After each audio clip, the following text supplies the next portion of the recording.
मुफ्ती साहब मैयत के कब्र में विझण खां बाद तख्ती या सिर वग़ैरह ते कलमो लिखी कब्र में विझण जायज़ आहे। बाज़ माण्हू जॾहिं मैयत के दफ़न कंदा आहिनि त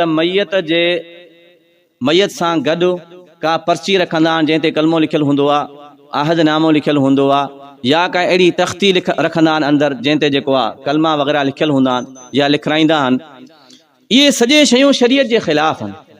अहिड़ी का बि शइ नबी अलैहिस्सलातु वस्सलाम जी हदीस पाक में साबित न आहे, सहाबा जे कंहिं बि अमल सां इहा शइ साबित न आहे। जेकॾहिं कलमो असां विझूं इन नियत सां त कलमे विझण सां मैयत जी बख़्शिश थींदी, पोइ त समूरो क़ुरान विझे अंदरि, ज़्यादा बहितर आहे न। कलमो त हिकिड़ो आहे, हुन में 30 सिपारा आहिनि, पोइ समूरो क़ुरान जेको आहे मैयत जे सीने ते रखिजे ताकी मैयत बग़ैर हिसाब किताब जे जन्नत में वञे। ईअं हुजे हा त सहाबा बि ईअं करनि। का बि अहिड़ी शइ शरीयत में साबित न आहे।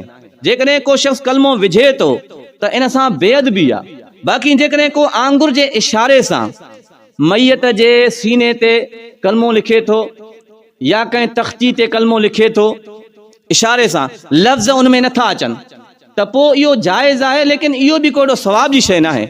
जाइज़ न करे आहे त इन में लफ़्ज़ ज़ाहिर नथा थियनि, बेअदबी न थींदी, एतिरी गुंजाइश आहे हिन में।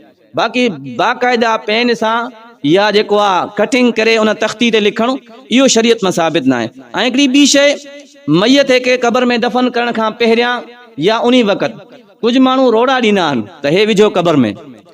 छाजे लाइ ॾींदा आहिनि? त असां इन रोड़नि ते कुल लिखिया आहिनि। इहा शइ बि शरीयत में साबित न आहे।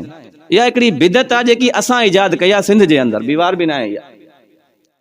शरीयत में इहो हुकुम आहे तव्हां ज़ुबान सां कलमा पढ़ो, लफ़्ज़ पढ़ो क़ुरान जा, सूरत पढ़ो, उन जो सवाब तव्हां दिलि जे अंदरि मैयत खे पुॼरायो।